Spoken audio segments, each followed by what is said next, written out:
The Vegetarian Night Before Christmas. 'Twas the night before Christmas, and all through the garret not a creature was stirring, not even a carrot.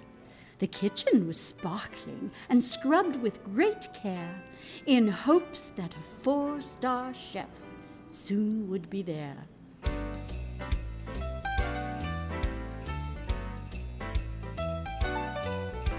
The veggies were nestled all snug in their bins, while visions of soup stock swam round them like fins. The dogs in their slumber, the cats wide awake. No interest in veggies would they ever take. When out on the porch there arose such a clatter, it sounded like dishes and spoons went to splatter. The bin lids flew open and out came the beets. The lettuce rose slowly from its gentle sleep, and soon all the veggies were crowded round. They wanted to see what had made such a sound. The potatoes had eyes, and they told what they saw, although such a sight made them glad they were raw. It seems that old Santa was stuck in a vine, the one that the kiddos grew learning to climb. His beard was all tangled, his hat was askew. He looked pretty rumpled and embarrassed too. "Hey, Santa!" yelled Celery. "What's going on?"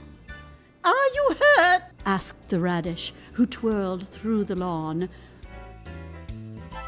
The little old driver, so lively and quick, looked up in surprise to see vegetables speak.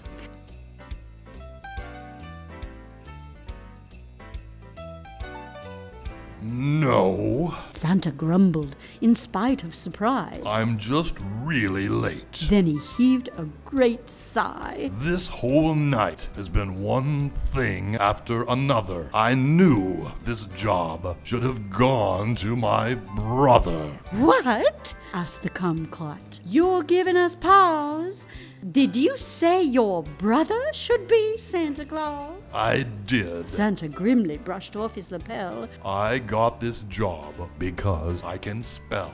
"This is so dumb." Eggplant stood on his head. "Am I hearing right? Do you hear what I said?" It's true. Santa's voice sounded pitifully sad. I couldn't say no to my mom and my dad. I became Santa Claus, Kris Kringle to some, 'cause no one could spell in the town where I'm from.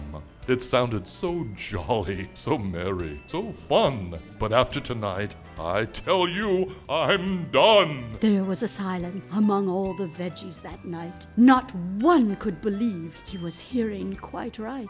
The broccoli wilted, the beans became pale. Sobbing was heard from the corn and the kale. Come on, you guys, said Santa with fire. I've had a bad night, and I want to retire. For centuries, I have delivered good cheer. I simply can't do it one more stupid year. Just then, the silence was broken in two, sliced to the core of the matter. By who? A voice that came from the back of the crowd, started out small, then became very loud. "Hey, what's the deal? Are you out of your mind? I thought you were supposed to be generous and kind. I cannot believe you mean what you say. Everyone, everywhere has a bad day." The vegetables parted in deference to the voice from the back, who now rolled right through. The cucumbers, spinach, turnips, and squash, who turned in surprise, like they do when they're washed. Pumpkins and peppers gave a great sigh. Peeling, the onions started to cry. Headed for Santa, her mouth in a pout, was the tiniest veggie, the Brussels sprout. She rolled and she hopped and she skipped and she jumped, and her leaves were quite ruffled. Man, was she pumped! Her eyes were ablaze. She turned a bright green. She stopped at his feet. Man, was she steamed! "We all have days when we want to check out. We all have days when we grumble and shout. We all feel the pain as we're stretching and growing. But we are who we are, and we have to keep going. I would never have thought that I'd see the day when Santa would give up his reindeer and sleigh. Now get up, big boy, and deliver those toys, or you'll disappoint all of those girls and those boys. Santa just blinked and then looked all around. The veggies were silent. They made not a sound. No one dared move, as it might break the spell. What happened next? I don't know how to tell. Santa reached down, and he lifted that sprout right up to his face, and he opened his mouth. The veggies all gasped. They feared for the worst. They all would be eaten, and Sprout would be first. But Santa just puckered and gave her a kiss, and put her back down as he blubbered in bliss. Thank you, oh, thank you, He said with a shout. for reminding me just what my job is about. He turned on his heel and went back to his sleigh.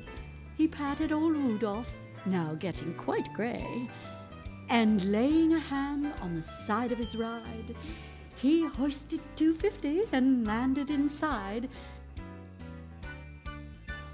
And once in his sleigh, to his team gave a whistle, and away they all flew like the down of a thistle. But I heard him exclaim, ere he drove on his way, Ho, ho, ho, vegetarian I'll be because of this day.